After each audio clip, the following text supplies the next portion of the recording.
기록해 드리겠습니다.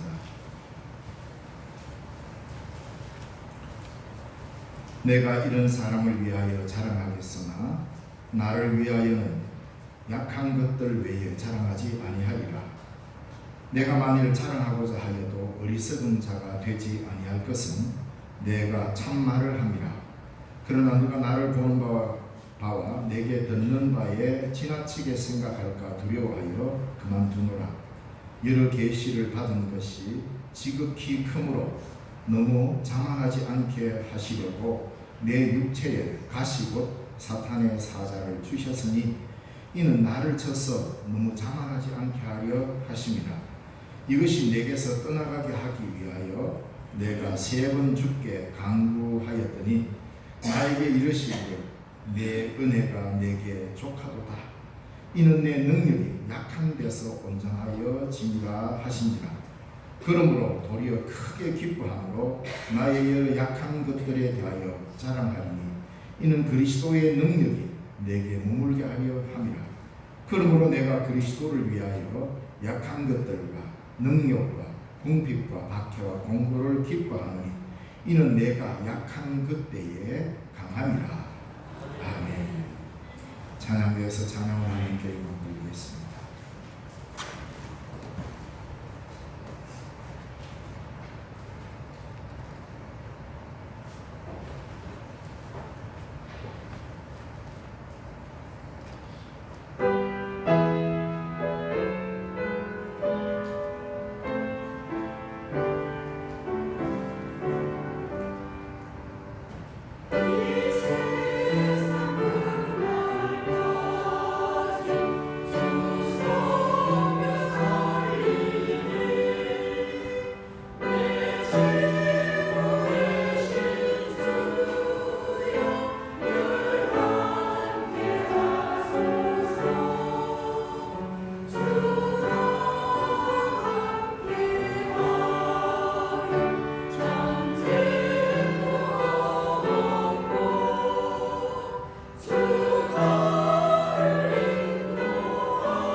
귀한 찬양 감사드립니다.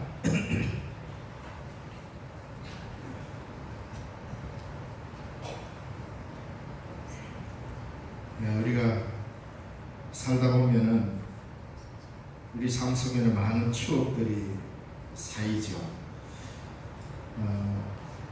연세가 지긋하신 우리 어르신들도 마찬가지일 겁니다. 행복했던 일도 있고 불행했던 일도 있습니다. 살다 보면 이런 일 저런 일을 다 겪게 되죠. 근데 참 신기하게도 행복한 일들은 그렇게 오래 잘 기억에 남지 않고 뭔가 불행했던 일들, 뭔가 내게 충격이 오고 힘들었던 일들은 기억에 오래 남습니다. 사실 기억이라는 것은 점점 없어지는 것이 맞는데, 내게 충격이 오고 했던 기억들은 행복한 기억이든 내게 불행했던 기억이든 내게 충격이 된 것들은 이전듯 하다가 또 한 번씩 생각이 나고 그러죠. 살다 보면 많이 잘 잊어버립니다. 그래서 어떤 사람들은 나이를 먹으면 자꾸 깜빡깜빡한다고 그러잖아요. 근데 우리 그 뇌과학자가 말하기를 뇌 자체가 노화되지는 않는데 살면서 사람들이 하도 많은 데 관심을 갖다 보니까 이 관심이 분산되다 보니까 이게 장기 기억으로 가지가 않는데, 그래서 뇌 기능은 사람이 죽을 때까지 많이 쓰면 4%밖에 못 쓴답니다. 그러니까 인간 뇌가 무궁무진하죠. 근데 그 기억되는 게 큰 충격을 받고 이러면 이게 오래 기억된다고 합니다. 그렇지 않고 일상에 살면서는 얼마나 쉽게 잊어버리니까 간혹 가다가는 내가 왜 이럴까 할 만큼 잊어버리고 살 때 많죠. 전화 통화하면서 야야 내 전화기 지금 어디 놨는지 모르겠다 야. 다 경험해 봤죠. 상대방하고 통화하고 있으면서도 전화기가 어디 있는지 모르겠다고, 그래 전화기 너머로 상대방이 지금 전화하고 있잖아 하는 소리, 저는 직접 들어봤습니다. 이 사람의 기억이라는 게 늘 한계가 있습니다. 왜냐하면 다른 데 집중하다 보면 지금 내가 하는 일들을 잊어버리는 거죠. 어떻게 보면 이게 사실 사람을 행복하게 하는 것일 수도 있습니다. 만약에 우리가 망각에 이게 기능이 없다면 아마 우리 못 살 겁니다. 사람이 받는 스트레스는 기억으로 인하여서 오는 이런 트라우마나 이런 것들은 엄청나게 크기 때문에, 그래서 잊어버릴 수 있다는 것도 큰 은혜일 겁니다. 자, 행복했던 기억은 빨리 잊어집니다. 왠지 모르게. 시간이 지나면 점점 차츰차츰 없어지는데, 근데 가장 힘들었던 이런 것들은 잘 사라지지 않고 어느 날 갑자기 문득 생각이 나죠. 그래서 우리를 괴롭히기도 하고, 자칫 그 어려웠던 기억이 우리를 지배해서 내가 살아가는 삶에 평생이 가시처럼 작용할 때가 많습니다. 요즘 TV에서 참 많이 인기리에 이렇게 방영되고 많이 보는 프로그램 중에 하나가 오은영 박사가 나온 금쪽 같은 내 새끼 프로그램이죠. 보면서 참 사람을 참 잘 다룬다. 왜냐면 오은영 박사는 사실 아동학이나 이런 거 전공한 사람이 아니에요. 그 사람은 뇌과학자입니다. 그러니까 이 뇌과학, 의사도 아니에요. 뇌과학자예요. 그분이 이제 이 뇌를 이해하니까 인간 이해를 쉽게 하는 거죠. 그래서 어떻게 하면 이런 트라우마를 극복하게 할 수 있을까 해서 거기에 나오는 이래 참 거기에 신청하기까지 부모들은 얼마나 가슴이 아팠겠습니까? 우리 아이가 좀 치료를 받아야 되겠다. 그래서 보면은 그 아이가 이래 나오는 걸 보면 많은 경우 아이가 과거에 경험했던 참 좋지 못한 기억들, 트라우마 이런 것들에 의해서 지배를 당하면서 현재의 그런 행동들이 나온다는 것을 거의 다 보여주고 있습니다. 그래서 지금 당장 아이가 엉뚱한 행동을 한다고 해가지고 그냥 폭력으로 체벌을 한다든가 하는 것은 매우 위험하고, 그 아이를 이해할 수 있는 진짜 이 아이 속에 있는 가시가 뭔지를 찾아내는 이게 필요합니다. 그래서 그걸 극복하고 또 나중에는 어떻게 클지 우리는 기대하면서 그죠 기다리겠지만, 어쨌든 그런 프로그램을 보면서 우리가 이 인간을 이해하는데도 다양한 방법으로 이해하는 게 필요하겠구나 라는 걸 배웁니다. 사도 바울도 뭐 트라우마를 하면 트라우마겠지만 평생 이 육체의 가시를 거머쥐고 살았습니다. 그러니까 사라지지 않는 가시를 그는 품고 평생을 살았던 사람이죠. 그래서 사도 바울 그러면 우리는 당장 아주 위대한 사도, 능력의 종, 뭐 마치 그 고린도후서에 보면은 하나님 삼천천에 올라가서 하나님을 만나는 경험도 하고 신비로운 체험도 하고 그런 걸 사도 바울이 직접 경험하지 않습니까? 그래서 바울을 기억할 때 우리는 천상에 올라서 마치 하나님과 하나 되는 깊은 영적 체험하는 위대한 사도인 그 사람. 그래서 그에게는 그 어떤 일도 없고 그저 평화롭고 행복하고 참 위대한 사도, 가시가 없는 사람으로 기억되기 쉽습니다. 그런데 사도 바울 자신은 이 가시가 너무너무 힘들어서 하나님 앞에 이거 좀 없애달라. 자기 자신을 감당할 수 없을 만큼 치명적인 가시가 자기에게 있다는 것을 고백합니다. 그래서 도대체 이 가시가 뭘까? 왜냐하면 그 당시에 가시라고만 표현했지 구체적인 병명으로 표현하지를 않았습니다. 아마도 그는 하나의 어떤 특정한 질병을 이야기하지 않은 것만으로도 어떻게 보면 참 귀한 일이지. 어떤 질병 자체를 막 무시하지 않고 하나님이 내게 주신 가시라 했을 때 그 가시에 대한 표현 방법을 몇 가지로 다양하게 했습니다. 그러다 보니 학자들마다 이 가시를 다양하게 해석합니다. 그 당시에 가장 사도 바울 당시에 가장 힘들다고 하는 가시는 인간의 힘으로, 그러니까 이게 귀신의 장난인 것 같다 이렇게 여기는 가시였기 때문에 간질로 보는 사람이 있습니다. 사도 바울. 그래서 어떤 사람은 간질이라기도 하기도 하고 또 어떤 사람은 사도 바울이 다메섹 도상에서 우리 주님을 만날 때 하늘로부터 빛을 받았다 그랬어요. 그 엄청난 빛을 직접 경험하다 보니까 갑자기 눈이 좋아지지 않았다고 말하는 사람이 있습니다. 근데 그것을 보충할 수 있는 구절들이 갈라디아서 4장에 보면 나오거든요. 갈라디아서 4장 13절에서부터 15절에 좀 읽어보면 이런 말이 있습니다. 내가 처음에 육체의 약함으로 말미암아 너희에게 복음을 전한 것은 너희가 아는 바라. 그러니까 갈라디아 교인들은 바울이 뭐가 약한지를 잘 아는 것 같습니다. 너희를 시험하는 것이 내 육체에 있어되 이것을 너희가 업신여기지도 아니하였고 버리지도 아니하였고 오직 나를 하나님의 천사와 같이 또는 그리스도 예수와 같이 영접하였도다. 너희의 복이 지금 어디 있느냐? 내가 너희에게 증언하노니 너희가 할 수만 있었더라면 너희의 눈이라도 빼어 나에게 주었으리라. 이걸 볼 때 아마 바울이 시력이 굉장히 좋지 않았을 거다. 이게 육체의 가시일 수도 있다. 이렇게. 그래서 왜냐하면 여러분 우리가 성경에 보면 바울이 글을 잘 쓴 것은 잘 압니다. 그런데 사도 바울이 갈라디아서를 쓸 때 6장 11절에 보면 내 손으로 너희에게 이렇게 큰 글자로 쓴 것을 보라. 눈이 나쁘기 때문에 깨알같이 세필로 쓰지 못하고 굵은 붓으로 글자를 갈라디아서를 썼을 것이다. 그런가 하면 로마서는 어떻게 썼습니까? 바울이 직접 쓴 게 아닙니다. 바울을 불러주고 바울의 서기관이라고 할 수 있는 드디오라는 사람이 로마서를 대필합니다. 그러니까 바울이 부르면은 대신 써줬다는 겁니다. 그걸 볼 때 아마 바울이 눈이 굉장히 나빴을 것 같다.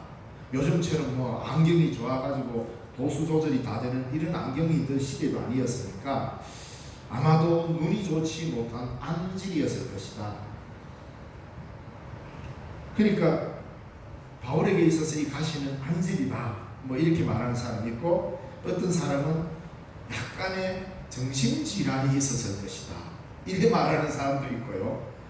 그리고 12장 7절 말씀에 보면 내 육체의 가시 곧 사탄의 사자를 주셨으니 이래야 하거든요. 그러니까 이 당시 사도 바울 당시에 사탄의 사자라고 하는 병이 딱 하나 있습니다. 그게 뭐냐면 뭐 바울이 막 삶을 난잡하게 살았다 그건 아닌데 이 용어가 딱 등장하는 건 굉장히 의아합니다. 사탄의 사자를 이 사탄의 사자가 그 시대에 어떤 병이냐면 매독입니다. 그런데 그러다 보니까 학자들이 이 바울이 가지고 있는 가시가 한 개가 아니고 아마도 여러 개일 수도 있다 이렇게 보는 학자들이지. 그래 대체로 오늘날 학자들은 사도 바울은 아마도 그 몸의 가시가 한 개가 아니고 성경에 여기저기 언급된 것을 종합해보면 여러 개가 있었던 것 같다 그렇게 봅니다. 그래서 약간의 간질도 있었던 것 같고 그러고 하면은 약간의 정신적인 어떤 이런 정체도 있었던 것 같고 눈이 굉장히 나빴던 것 같기도 하고 그런데 사람이 되게 심하게 어디가 교통사고나 이런 큰 사고를 당하고 나면 그 후유증이 굉장히 오래 가잖아요. 저희 어머님이 제가 어릴 때 시골에 벌을 먹이다 보니까 이 벌이 뭐 분봉 나면은 어디 좋은 데 안 앉습니다. 꼭 높은 데 이렇게 벌이 앉아요. 그러니까 그 벌을 따르고 당 위로 올라갔다가 떨어져 가지고 저희 어머니 허리를 좀 다쳤거든요. 그때는 뭐 40대. 근데 그게 지금까지도 저희 어머님이 그때 넘어졌던 허리 아픔을 지금도 말씀하세요. 그때 다쳐가지고 이렇다고. 그러니까 이게 한번 큰 충격을 당하고 나면 그러니까 낙마사고나 교통사고가 어려운 것도 마찬가지잖아요. 그러니까 바울이 여러분 루스드라 성에서 돌에 맞아가지고 죽었습니다. 그래서 사람들이 지질 끌고 성 밖으로 그냥 내던져 버렸어요. 그때 바울이 다시 살아났어요. 하나님 은혜로. 여러분 돌에 맞아서 죽은 줄 알고 사람들이 밖으로 끄집어 내릴 정도 같으면 그 보통 사고가 아닙니다. 우리는 그걸 그냥 쉽게 바울이 이렇게 복음 전하다가 돌에 맞아서 루스드라 성에서 핍박 받았다 단순하게 생각하는데 요즘 말로 치면 돌로 던질 때 그냥 앞으로 던지겠어요? 아예 형벌을 집행하는 의미에서 죽으라고 돌을 던진 겁니다. 사람들이 죽이려고 아예 작정을 하고 던진 돌이기 때문에 어마어마하게 맞았을 겁니다. 아마 제가 보기에는 그때 맞았던 엄청난 이 육체적인 충격 이것이 바울을 평생토록 아프게 만드는 가시 하나일 수도 있다고 봅니다. 사고를 한번 당해보면 압니다. 얼마나 그게 오래 가는지. 그러니까 바울은 어떻게 보면은 한마디로 말하면 요즘으로 말하면 그 육체의 가시가 거의 종합병원 수준이었다 이렇게 봅니다. 그러니까 너무너무 힘드니까 바울이 하나님 앞에 기도를 하잖아요. 그래서 바울은 이런 병 때문에 사람들이 그를 업신여기기도 하고 버리기도 할 수 있었다고 아까 읽은 갈라디아서 4장 14절에서 너희들은 그래도 나를 업신여기지 않고 버리지 않았느냐. 나는 이 육체의 가시 때문에 사람들한테 놀림도 당하고 버림도 받았다는 말입니다. 바울의 이 가시는 보통 질병이 아니라 사람들에게 모욕을 당하거나 사도의 일을 수행하지 못할 만큼 굉장히 치명적 질병이었다라고 학자들은 공통적으로 봅니다. 그러니까 사도의 일을 넉넉히 해낼 수 있는 건강한 몸이 아니라 겨우 해낼 수 있을 만큼 아픈 몸, 육체의 가시를 거머쥐고 있었다 이 말입니다. 그래서 바울 자신도 물론 건강하면 얼마나 좋겠습니까? 그래서 하나님 앞에 기도합니다. 하나님, 내 이 육체의 가시들을 좀 정해달라고. 그러면 내가 주를 위해서 더 열심히 일하겠다고 이런 이야기 안 했겠습니까? 그래서 고쳐달라고 오늘 본문에도 보면은 세 번이나 기도했다고 말합니다. 8절 말씀에 이것이 내게서 떠나가게 하기 위하여 내가 3번 주께 간구하였더니, 이건 그냥 주여 삼창하듯이 주여 주여 주여가 이렇게 간 게 아니고 여기서 3번 간구했다라는 말은 굉장히 놀라운 기도 시간입니다. 이 3번을 간구했을 것은 어떠냐면 특별히 시간을 내가 흔히 우리 말하는 대로 작정기도 하듯이 하나님 앞에 작정을 하고 그의 일생에 있어서 이것 문제 때문에 하나님 앞에 정말로 고심하면서 간절히 시간을 내어서 특정한 날을 잡아서 이 기도만 한 것이 3번이다. 3번 정도 이 기도를 했다는 거예요. 그러니까 뭐 의지하고 내일 또 하고 모레 또 하고 이렇게 한 게 아니라 하나님 앞에 너무 힘이 들어서 하나님 이거 좀 거두어가 달라. 너무 힘들어서 내가 일하는 게 너무 어렵다고. 그렇게 고달프고 힘들 만큼 이것 때문에 사람들이 내 아픔 때문에 사람들이 시험 들고 있습니다. 하나님 이것 때문에 나도 이거 힘듭니다 하고 그렇게 간절히 기도해서 하나님 좀 떠나가게 해달라고 기도했는데 하나님이 응답을 하지 않았습니다. 그러면 사람 별 생각 안 하잖아요. 내가 기도를 잘못했나 뭘 잘못했나. 자 그래도 하나님이 없애주지 않으니까 그렇다고 자 아이고 뭐 하나님이 내 기도 응답 안 해주네 그러면 나도 뭐 좀 쉬지 뭐 이게 아니었습니다. 그 기도의 응답과는 별개로 자신에게 주어진 사도적 직무는 온 힘을 다해서 그 약한 가운데 일을 해냈습니다. 그래서 하다 보니까 또 너무 힘이 드니까 또 나는 아마도 내 생각 한 몇 년을 그냥 가다가 또 기도하고 이 기도 3번이 아무래도 한 수년은 흘렀던 것 같습니다. 그래서 3번째 하나님 앞에 기도하니까 하나님의 응답을 받고 바울은 큰 깨달음을 했습니다. 3번째 하나님 앞에 하나님 이 가시에서 좀 해방되게 해달라. 너무 괴로워서 내가 너무 힘들다. 그렇게 3번을 간구하였는데 그럼에도 불구하고 결국 이 가시에서 해방되지 못했습니다. 그때 주님께서 대답을 해주셨습니다. 내 은혜가 내게 족하다. 너의 그 능력은 약한 데서 온전해집니다. 기독교 복음의 놀라운 비밀을 그 기도로 다 응답받았습니다. 바울아, 네가 몸 아프다고 복음 안 전한 거 아니지 않느냐.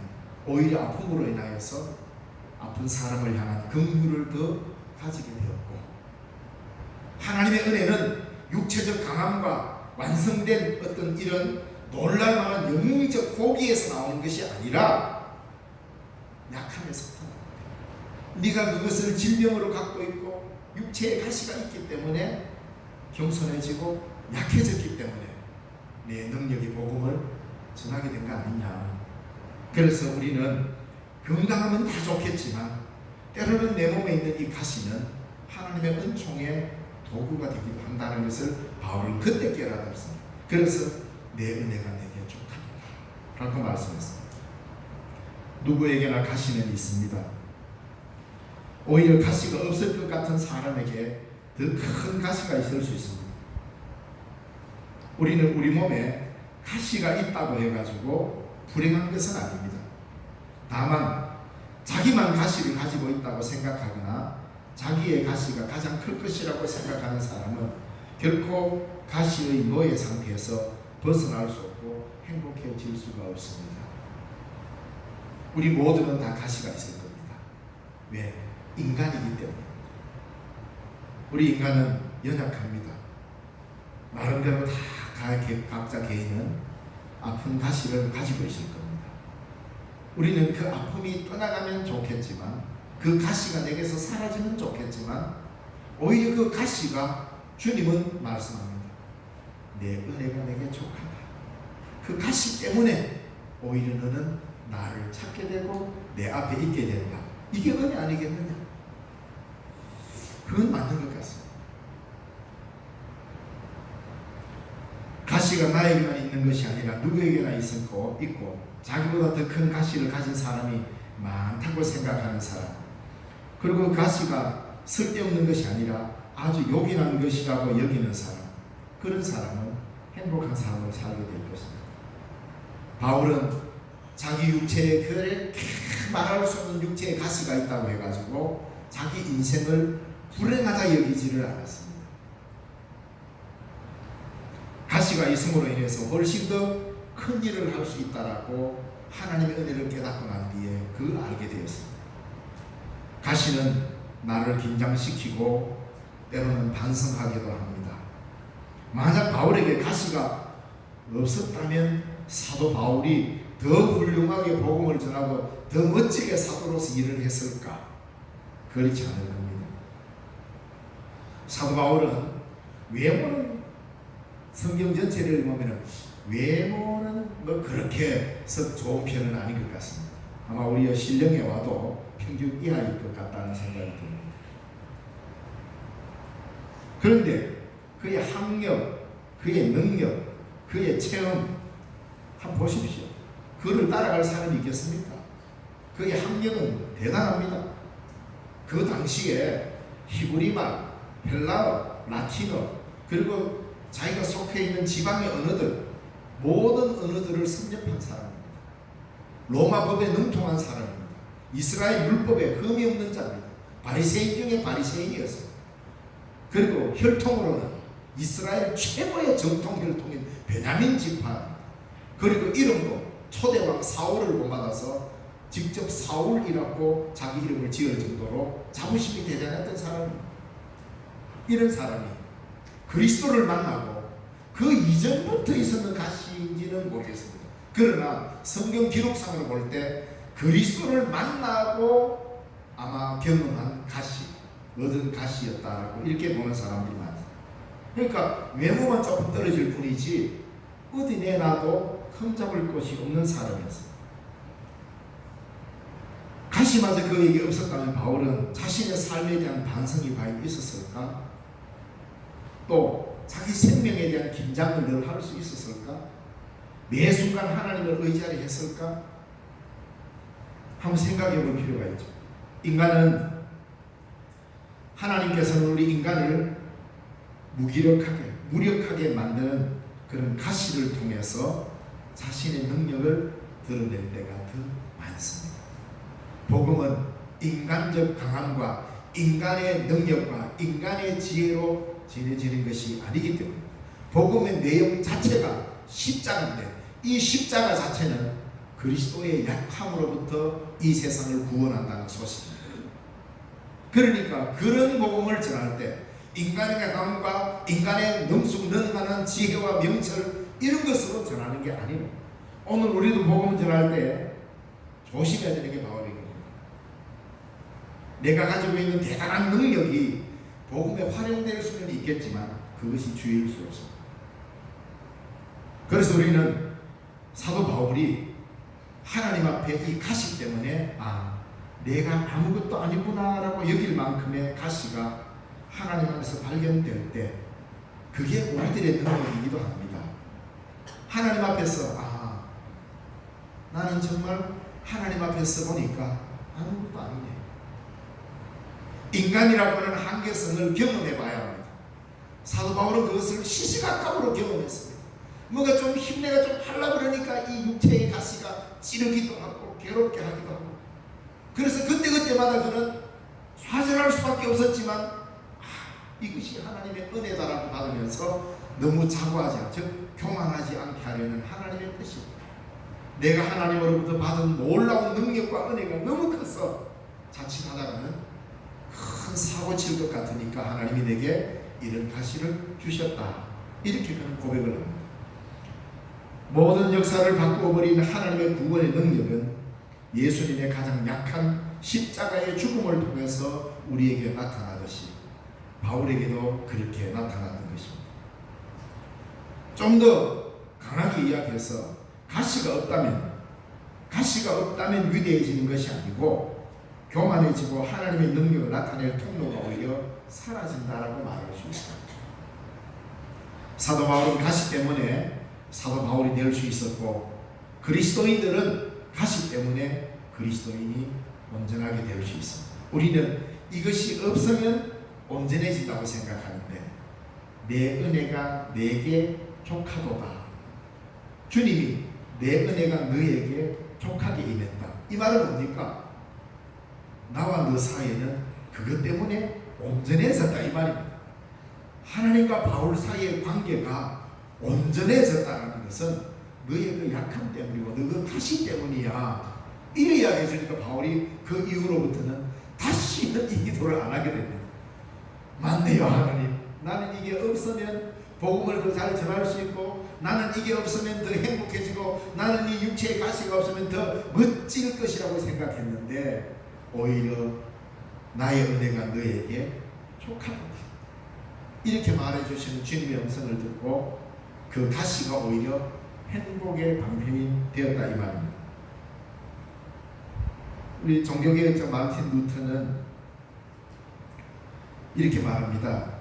고난이 없는 것이 기독교인들에 대한 가장 큰 고난이다.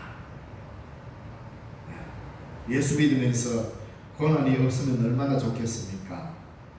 그러나 그리스도인은 가시를 간직한 채 고난을 경험하며 살아갑니다. 핍박과 고난이 없었던 중세시대 기독교 역사상 가장 비기독교적인 시기였음을 알아야 합니다. 종교개혁자 칼빈은 흔히 말하는 바울처럼 종합병원이었습니다. 그는 위장병도 심하게 앓았고 눈도 좋지 않았고, 여러분 보십시오. 칼빈같이 위대한 사람 흠잡을 데 없을 것 같지만 그는 매우 힘들었어요. 그래서 그 칼빈을 그린 초상화를 보면 홀쭉합니다. 이게 살이 찌지를 않는 체질. 그래서 늘 병을 몸에 짊어지고 살았던 사람. 그런데 그가 놀라운 종교개혁을 일으키고 완수합니다. 그는 그 아픔을 불행이라 여기지 않았습니다. 그 아픔을 극복하면서 하나님의 일에 자신을 몰두할 수 있었다. 더 겸손할 수 있었다.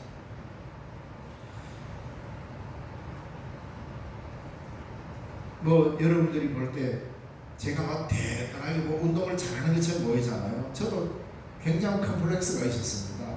초등학교 다닐 때 제발 이것만 좀 하지 않았으면 좋겠다라는 게 있었습니다. 그래서 학교 다닐 때 1학년 때부터 6학년 때까지 초등학교 때는 운동회를 제발 안 했으면 좋겠다. 그래서 운동회를 비가 오기를 간절히 바랬던 사람 중에 하나 있습니다. 왜냐하면 하여튼 6명이 달리기를 하면 제일 잘 뛴 게 제가 5등입니다. 6년 동안 뛰는데 이 순위가 바뀌지를 않아요.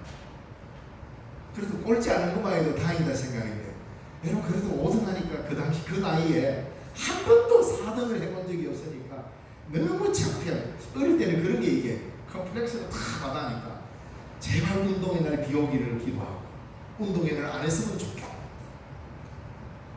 그러니까 운동회 한다고 하면 막 다 싫어. 왜냐면 그 달리기를 안 할 수 없으니까. 정규성이 어쨌든 6명씩 안 차가지고 다 뛰고 해가지고 딱 또 3등까지만 공채를 주고 연필을 주고 4, 5, 6등은 아무것도 안 주고 마지막에 국민치도하면서 끝날 때 자, 집에 돌아갈 때 공채 한 번씩 주는 게 저희는 운동회 때 받는 유일한 상이었어요. 그러니까 이게 운동회만 하면 막 고민이 됩니다. 왜 그래 뛰도 안 되는지, 왜 달리기가 안 되니까 운동회가 싫은 거예요. 중학교 갔을 때도 마찬가지였습니다.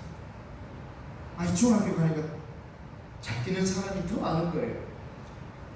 그래서 중학교 때도 학교 운동회나 뭐 달리기 합니다. 그러다가 고등학교 들어갔어요. 야 이거 안 되겠다. 그래가 시작한 게 태권도입니다. 저 학교 가서 운동을 하면서 담도 따고 뭐 이런 거 했어요. 운동하니까 이게 되는 거 있죠. 뛰니까 되더라고. 그래가 3년간 열심히 운동했는데 1학년 때 태권도부에 들어가서 3학년 때까지 끝까지 간 친구가 7명밖에 없었어요. 저를 포함해서. 그러니까 남들 보기에는 운동 잘해 보이죠.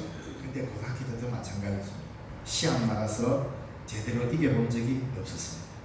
맨날 두 터지고 멍들고, 맞는 것도 기술입니다 여러분. 그래 맞고 안 죽었으니까 다행이죠. 하여튼 1라운드에서 2라운드로 올라간 적이 없습니다. 무조건 예선에서 낮았습니다. 안 되는 거 있죠. 그래도 태권도를 포기하지 않고 끝까지 고3 때까지 했습니다.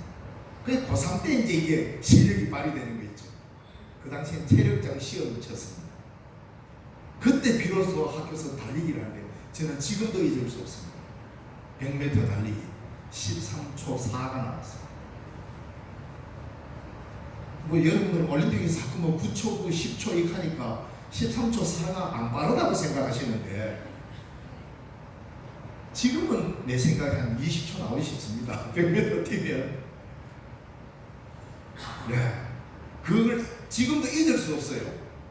그 기록을. 왜? 그 이후로 빼본 적이 없기 때문에. 그래서 달리기를 그렇게 극복했습니다. 왜? 제가 아마 달리기 뭐 한다고 잘한다 했으면 아마 다른 운동 안 했을 겁니다. 그러다 보니 여러 운동을 하게 되고 그게 밑바탕이 돼가 지금도 이렇게 운동을 하고 테니스도 하고 하게 된 것 같습니다.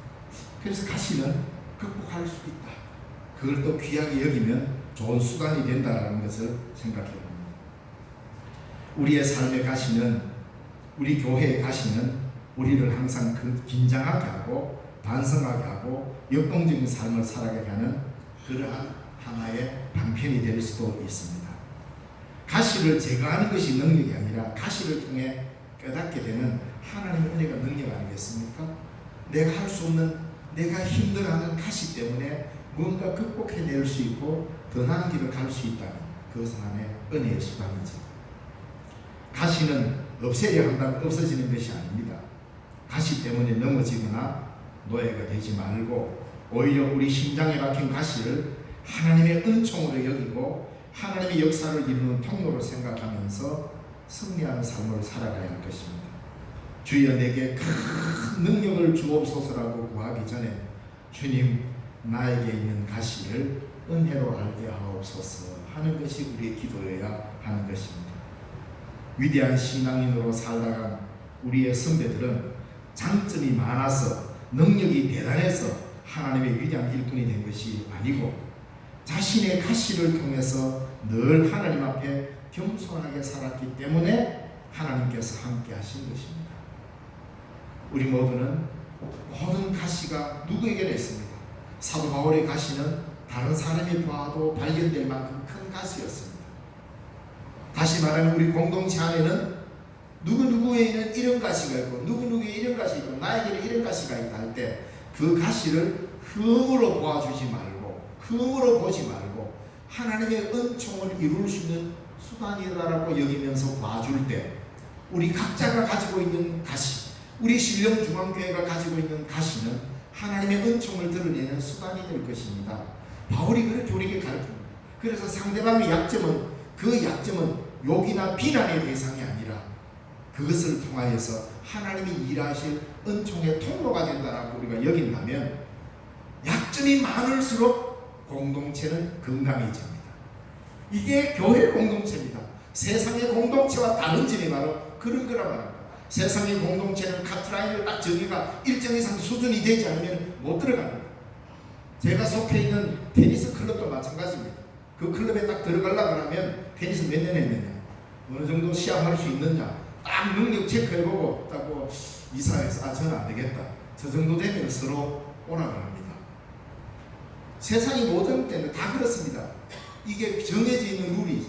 그러나 교회 공동체는 전혀 다릅니다.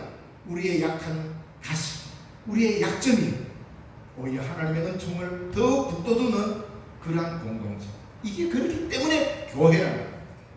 그렇게 봐줄 수 있어야 그 약점이 하나님의 은총의 통로가 되고 은총의 수단이 되는 것입니다.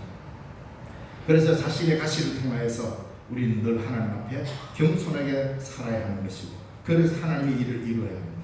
세상은 영웅을 원하지만 하나님은 약한 자를 원하십니다. 가시 있는 자를 하나님은 찾으십니다. 가시는 하나님의 은혜의 다른 얼굴이라는 것을 기억하십시오.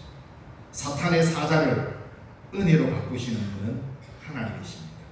그 은혜를 기억하며 하나님 앞에 내 약점도 내려놓고 고백하며 하나님의 은총의 수단으로 여기고 우리 신령중앙교회를 약하지만 섬겨나갈 때 우리 신령중앙교회는 하나님의 은혜의 공동체가 될 것입니다.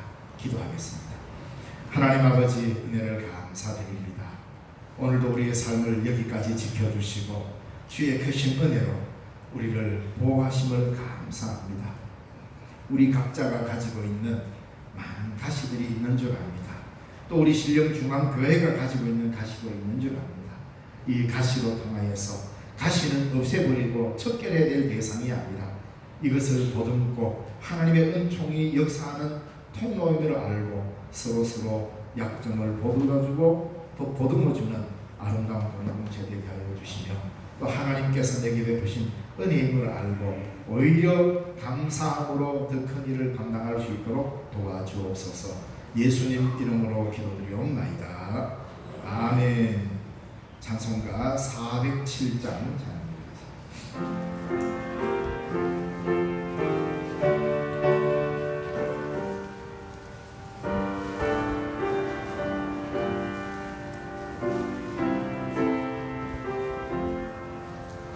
구주와 함께 나 죽었으니 구주와 함께 나 살았도다. 영광의 그날에 이르도록 언제나 주만 바라봅니다. 언제나 주는 날 사랑하사 언제나 새 생명 주시나니 영광의 그날에 이르도록 언제나 주만 바라봅니다. 마음속에 시험을 받을 때와 무거운 근심이 있을 때에 주께서 그때도 같이 하사 언제나 나를 도와주시네. 언제나 주는 날 사랑하사 언제나 새 생명 주시나니 영광의 그날에 이르도록 언제나 주만 바라봅니다. 뼈 아픈 눈물을 흘릴 때와 쓰라린 마음으로 탄식할 때 주께서 그때도 같이 하사 언제나 나를 생각하시네. 언제나 주는 날 사랑하사 언제나 새 생명 주시나니 영광의 그날에 이르도록 언제나 주만 바라봅니다. 내 몸의 약함을 아시는 주 먹고 질질병이 아주 없네. 괴로운 날이나 기쁜 때나 언제나 나와 함께 계시네. 언제나 주는 날 사랑하사 언제나 새 생명 주시나니 영광의 그날에 이르도록 언제나 주만 바라봅니다.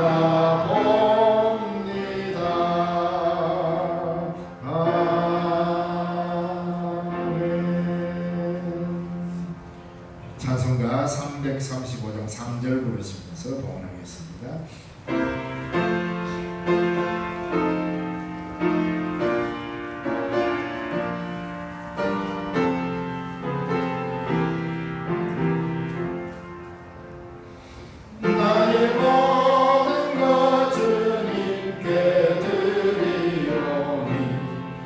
주여 기쁘게 받으시사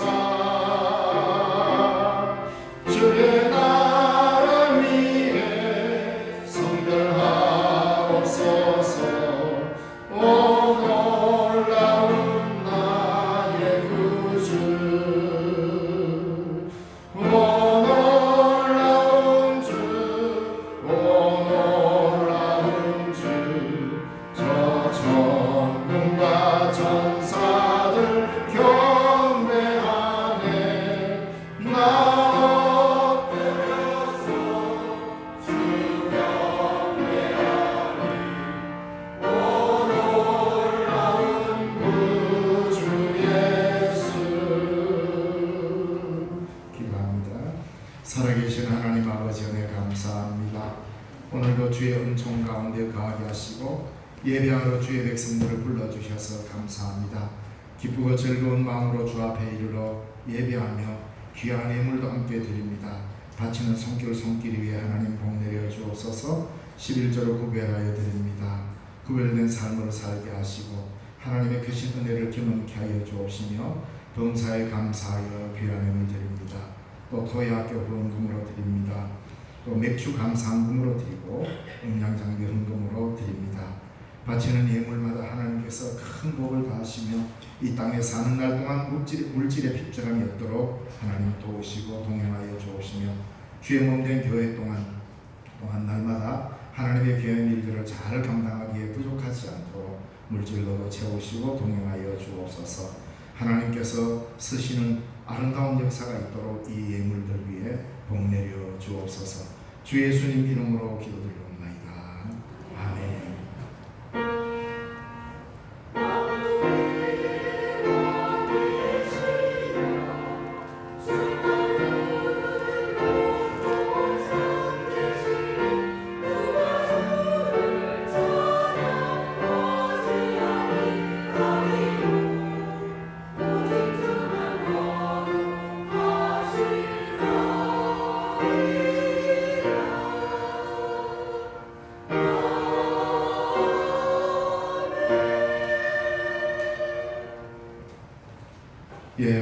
오늘 또 우리 교회 귀한 분 오셨습니다. 우리 새로 등록하신 분, 우리 김태형 선생님. 자리에서 한번 일어서 주시겠어요?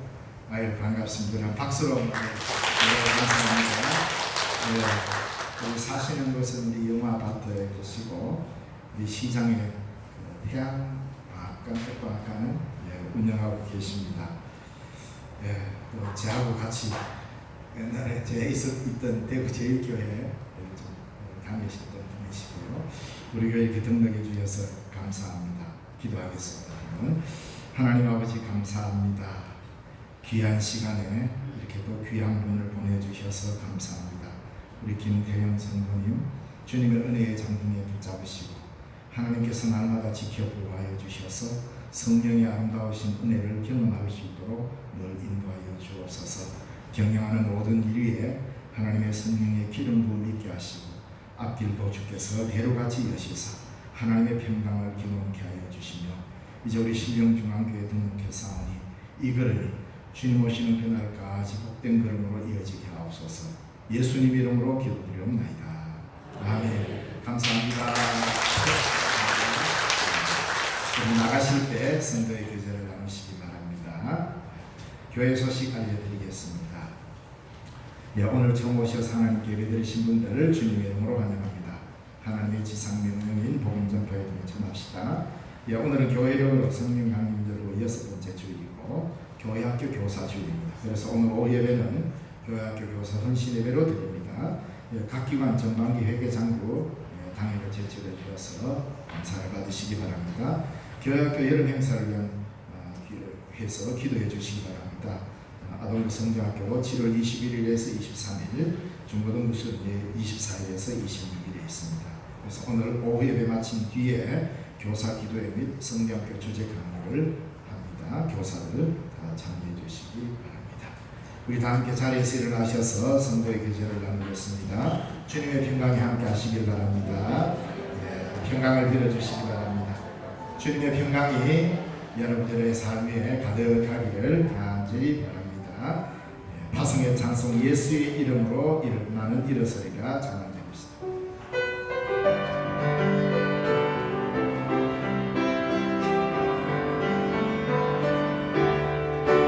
예수의 이름으로 나는 일어서리라. 주가 주신 능력으로 나는 일어서리라. 원수가 나를 향해 와도 쓰러지지 않으리. 주가 주신 능력으로 주가 주신 능력으로 주가 주신 능력으로 일어서리. 예수의 이름으로 나는 일어서리라. 주가 주신 능력으로 나는 일어서리라. 원수가 날 향해 와도 쓰러지지 않으리. 주가 주신 능력으로 주가 주신 능력으로 주가 주신 능력으로 일어서리.